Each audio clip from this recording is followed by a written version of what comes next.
آقای عزیزی که بابت مهریه خانومت بدهکار هستی و میری اموالتو به نام نزدیکانت میکنی که خانوم نتونه اون اموال رو توقیف کنه، خوب گوش کن چون این ویدیو مختص شما.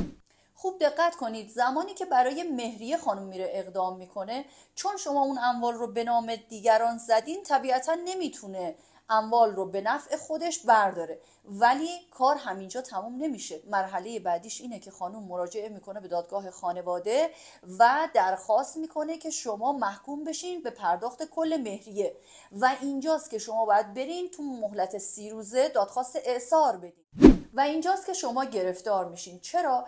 چون تو مرحله اعصار دادگاه وارد بررسی دقیق موضوع میشه و کافیه متوجه بشه که خصوصا تو سالهای اخیر شما برای اینکه خانوم دستش به مهریه نرسه رفتین اموالتون رو به نام این و اون زدین.